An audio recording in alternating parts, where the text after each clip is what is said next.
It's the Locked On Podcast Network, your team every day. You are Locked On Cardinals, your daily Arizona Cardinals podcast. Part of the Locked On Podcast Network, your team every day.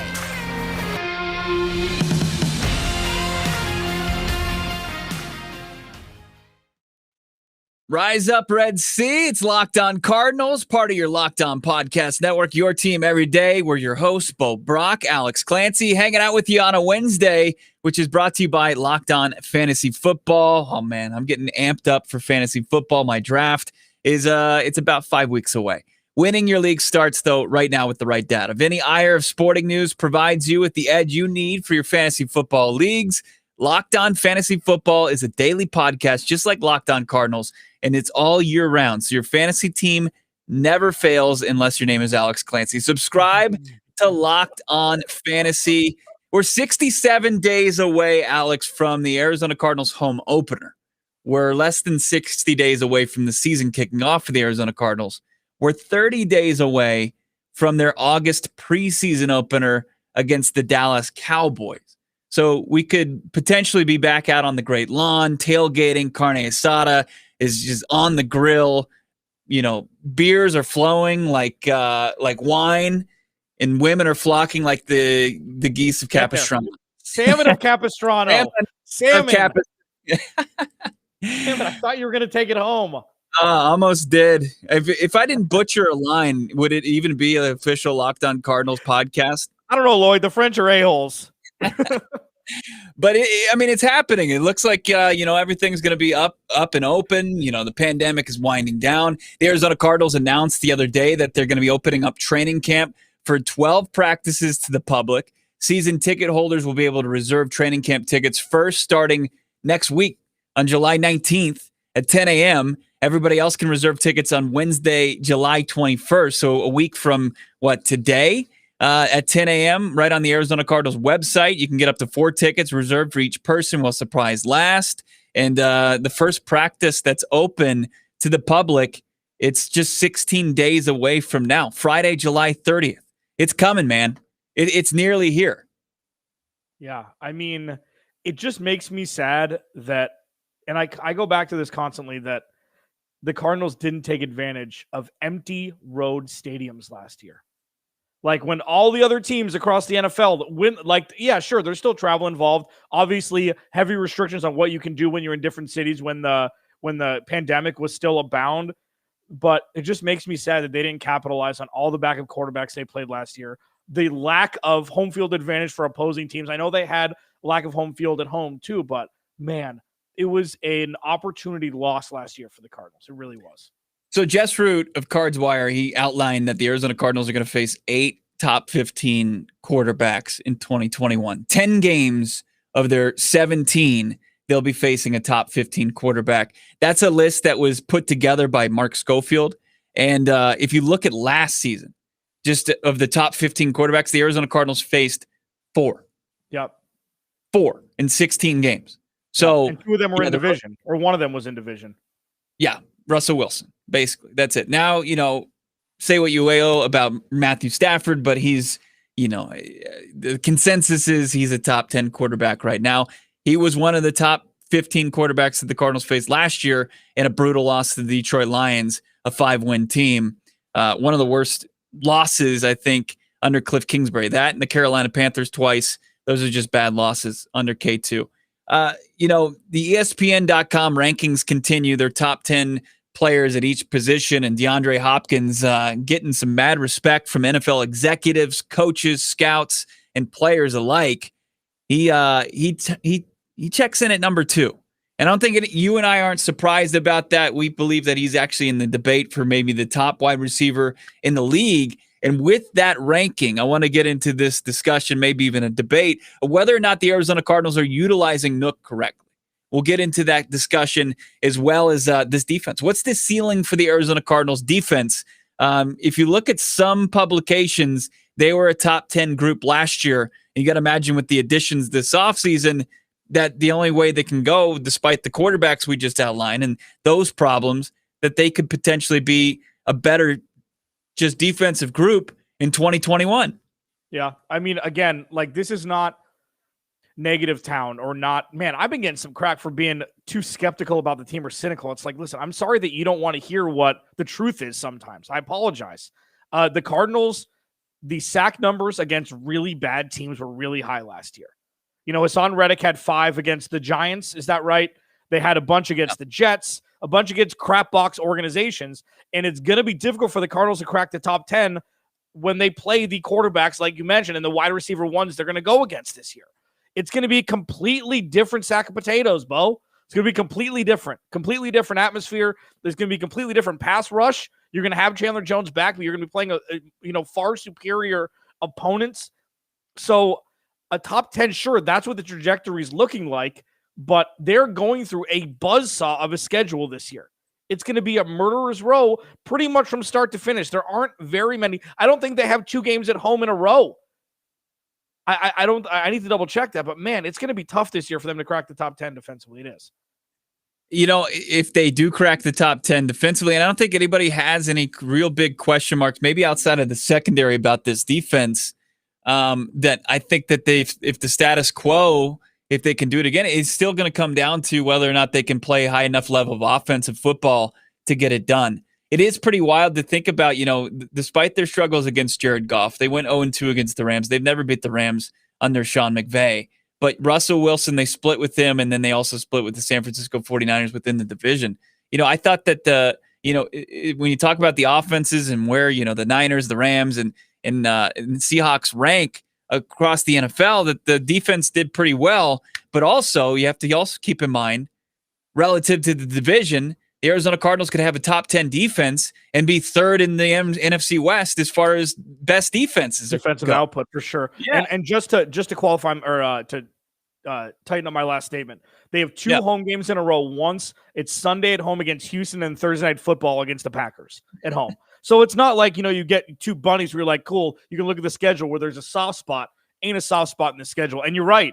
I mean, say what you want about San Francisco. When they're healthy, they're in a very, very good defense. They are. With Jimmy Ward and Jaquiski Tartt up top, and you have the pass rush with Nick Bosa when he's healthy, et cetera, Fred Warner in the middle. I mean, they're really good. Seattle's defense got a lot better towards the second half of last season where they were able to run the ball and Russell wasn't enough to throw as much. And the Rams, I mean, they're going to miss Josh Johnson a lot over the top. They're going to miss him a lot. And he's kind of, you know, his name doesn't stand out, even though he's going to be a monster with Cleveland, with the pass rush they have. So, yeah, you're probably right. I mean, they're 2A, if not the third best defense in the division for sure. Cleveland got a pair of guys from that defensive secondary, Troy Hill, who was a nightmare for the Arizona Cardinals last year, and Josh Johnson the third. It is those are 2. I mean, that's one thing I think a lot of people are sleeping on, especially some key departures from the defensive units across this division. Robert Saleh, probably the biggest. Who knows what DeMeco Ryans is a defensive coordinator for the Niners. Richard Sherman, who was in the news today, arrested on alleged domestic violence charges. He's in Seattle, and he's in jail right now, denied bail. That's actually the big headline right now in the NFL. This is actually the season as we prepare for training camp. Richard Sherman remains unsigned. We'll see what that does as far as his availability for the 2021 season, but he's got bigger problems than trying to find a job at this point. You can take him kind of off the Arizona Cardinals list as far as helping fill the need at cornerback. But, I mean, I just think that there's a lot of questions surrounding the defenses in this division. The Arizona Cardinals have a lot of continuity, and they have a lot of things to be excited about as far as the addition of J.J. Watt and then also the young Bucks in the middle of that defense as far as the linebackers are concerned. We'll get into that conversation a little bit later. Let's get into the convo, though, about DeAndre Hopkins being the second best wide receiver in the NFL. It's coming up. It's Locked On Cardinals, part of your Locked On Podcast Network, your team every day. Follow along on Twitter at LockedOnAZCards, at BOBRACK to follow me, Bo Brock, and at Clancy's Corner to follow Alex. I got to tell you about betonline.ag.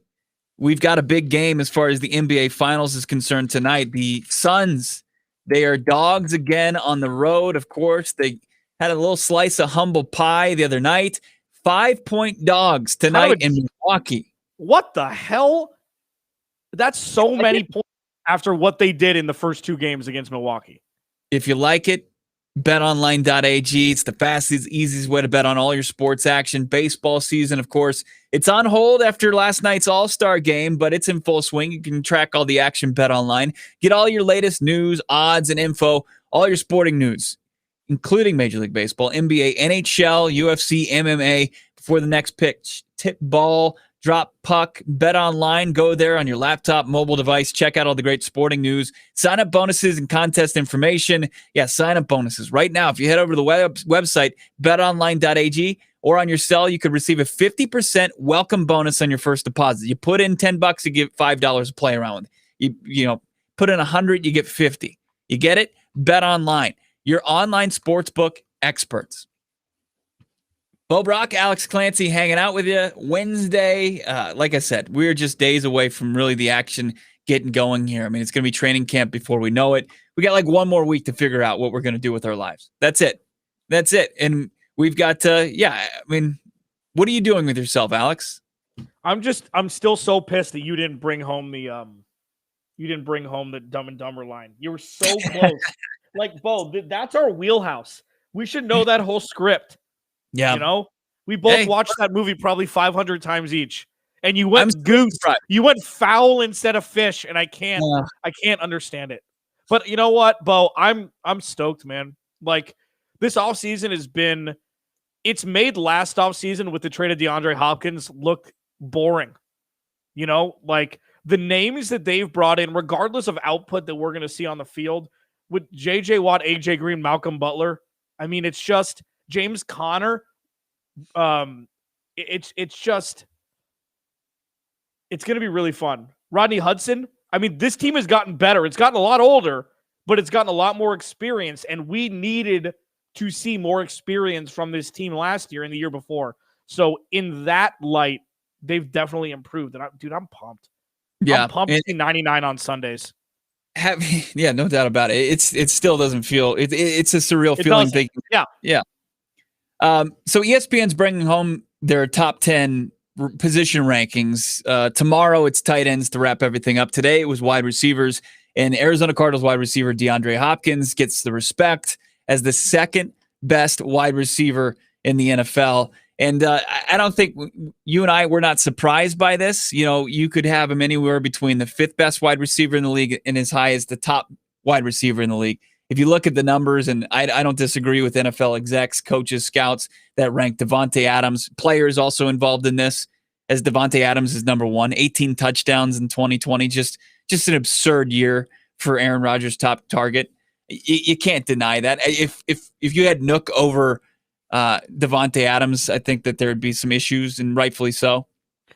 What's my stat? Your favorite one is the Cardinals are 10-2 and they rush for over 150 yards. What's my favorite stat about Devontae Adams? Devontae Adams had 25 catches, 25 red zone catches to DeAndre Hopkins' 20 targets in the red zone. That's it. That's the story. Yeah. It's really about opportunity. You can have a basketball player, maybe not anymore, that goes to like McNeese State and is never seen. And then you have a guy that goes to Duke and gets drafted top 10. But, it's the opportunities that DeAndre Hopkins, I know you're going to ask the question, you're going to set it up for me, but it's really about opportunities. It's about opportunities for a wide receiver 1. The fact that DeAndre Hopkins didn't get 40 more targets than he did last year, which would only be 2.5 more a game. What? That'd be 200 targets. Yeah, but I mean, that's only 2 more a game. Like we saw DeAndre Hopkins completely disappear for large stretches of the offensive output for the Cardinals. The Jets game, he had 70 yards receiving in 2 catches when the game was out of reach. Another game, he had a 60-yard catch down the sideline when the game was out of reach. Like, the fact that he's not the first and second option for every offensive pass play blows my mind, and that's why he's number 2. We didn't even mention, maybe because I don't know how you feel about the ESPYs. I don't really care about the ESPYs. They won the play of the year. The Hail Murray was the play of the year, by the way. So he was the one of 2 key cogs in that play. It's interesting, just to your point, and what our debate here, our discussion is, he is the second best wide receiver according to those execs and coaches and players and ESPN.com's rankings.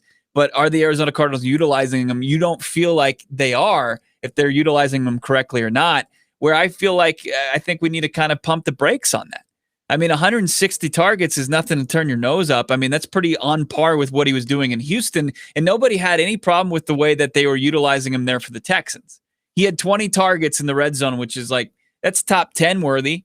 He had 12 catches and 20 targets. 3 of his 6 touchdowns came in. Would I like to see DeAndre Hopkins see more? Absolutely, no doubt about it. When you look at the guys who were kind of red zone target hawks for the Cardinals, this is pretty interesting, Alex. I was looking this up, and this is according to NFLsavant.com, and it includes plays that were wiped out by penalty as well. But Christian Kirk had, 9 catches and 14 targets. So 14 targets, 9 catches, and 4 touchdowns. Chase Edmonds had 12 targets, 11 catches in the red zone for 4 touchdowns. So Kyler Murray throwing to Chase Edmonds and Christian Kirk in the red zone, 20 for 26 for 8 touchdowns. Do you have an issue, though, if he's that efficient, throwing to somebody else than number 10? I mean, the throws to Chase Edmonds are usually behind the line of scrimmage. You know, we're not targeting. When I see red zone targets, I see our best receiver going towards the end zone. Let's throw it on the back corner, let him go get it. You know, like Chase Edmonds, sure, fine. I have an issue that 80% of them are not going to DeAndre Hopkins. I will always have an issue with that. If you triple team him, then somebody's wide open. But I trust DeAndre Hopkins getting into the end zone over 99.9% of people in the NFL. Like, throw it up. He can go get it. This isn't like, back corner fade. That's not what I'm talking about. Just throw it to him. If he gets picked off, if you get picked off once or twice in a game, sure, maybe look somewhere else. He is the best pound for pound receiver, hands wise, in the game. Use him more. The Chase Edmonds thing, they were probably short, the majority of them. And I know that we're looking at 20 yards in the red zone, but I'm really focusing on around the goal line where Dan Arnold was the hot hand, always getting that first look in the back of the end zone, which makes me want to throw up. Yeah, when you consider the red zone, and I mentioned that 26 attempts, 20 completions to Edmonds, to Kirk, you had 20 rushes from Kyler Murray in the red zone. He converted nearly half of those into touchdowns. He had 9 touchdowns on 20 rushes. Absurdly efficient for Kyler Murray. So there was efficiency there. Obviously, it wasn't there at the end of the season. They kind of reverted back to Cliff Kingsbury's first season where they struggled in the red zone. Right. Look, I mean, the most sure-handed wide receiver since Larry Fitzgerald, DeAndre Hopkins, 159 targets, 1 drop. It's absurd how long his arms are, his catch percentage. He seems like he's money in the bank. It probably would shock you to hear this, Alex, that the season previous to 2020, his last season in Houston, he had 11 targets in the red zone. Jeez. He had 11, but he had 28 in 2018 where he had double-digit touchdowns. And then the season before that, he didn't have a lot. I think he had about 20 in 2017 when he had 13 touchdowns, so pretty efficient as far as scoring. I just, the opportunities are there, but I think it comes down to who's your quarterback, what he's seeing, what the coverage is. It's not all just, hey, you need to throw the ball DeAndre Hopkins' way. Can you get too smart for the room sometimes? Absolutely. Can you get too cute? As far as I think that they certainly suffered from that last year, at the end of last year, and you would benefit from it. Yeah, why not? But I don't think that there's a complete misuse of one of the top weapons in the NFL right now. But listen, when you watch Green Bay Packers games, you know where the ball is going inside the 15-yard line. It's going to Davante Adams, and he always gets open, it seems. There is always an open path from Aaron Rodgers to Davante Adams. And you know what that is? That's Matt LaFleur being a good play caller. And Cliff Kingsbury, again, clips the wings from this offense at times, not calling the correct plays, not putting your best playmakers in a position to succeed. And sure, some of this is on Kyler. Kyler doesn't make the best decisions at times in the red zone. But when you look at Aaron Rodgers throwing the ball to Davante Adams, and he always seems to be open, or always seems to have a path to be open, when everybody in the building knows he's getting the ball, there's room for improvement. And there's a vast room for improvement for Kyler Murray to DeAndre Hopkins via Cliff Kingsbury. There just is. And Yeah, that's why I say the misuse. Misuse may be the wrong terminology, but underuse, I think, is definitely something that we can add to the equation. He only had 6 touchdowns last year, man, and one of them was on a Hail Mary at the end of the game. One of them was on a 40-yard pass down the sideline in a Jets game that was already decided. That's 33% of his touchdown output in 2 fluke plays. It is scary to think about what year one was with Kyler Murray and DeAndre Hopkins, 1,400 yards, 115 catches, 6 touchdowns. What they can do with an offseason, a season under their belt, and, obviously the full training camp and preseason. It's pretty scary to think about. And a better receiving core to keep the rest of the DBs on it.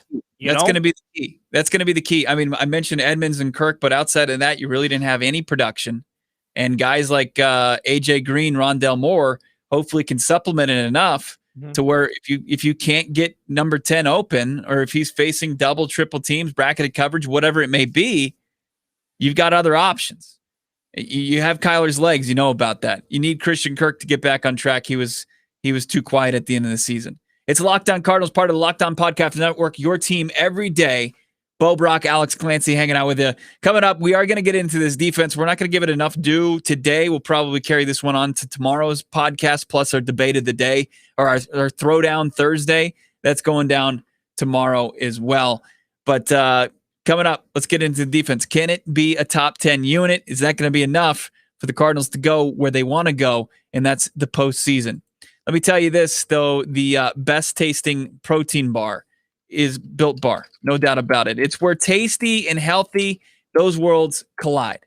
And right now, you've got limited time flavors all summer long, orange and strawberry. You got to get in there, and you got to get a mix box because it's 100% real chocolate. It's 100% delicious without cutting any corners as far as health is concerned. Because most bars, they have about 130 to 180 calories. They've got 17 to 18 grams of muscle packing protein, just 4 to 5 grams of sugar, and 4 to 5 grams net carbs. Right now, go to Built.com. Use the promo code LOCKED15.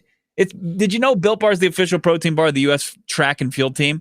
I mean, they trust Built Bar. We trust Built Bar. You should trust Built Bar. Go to the website, Built.com, 15% off your order by using the promo code LOCKED15. And it's raining here in Arizona as we speak, and I need to get some new windshield wipers, and I don't want to drive, so I'm going to go to rockauto.com.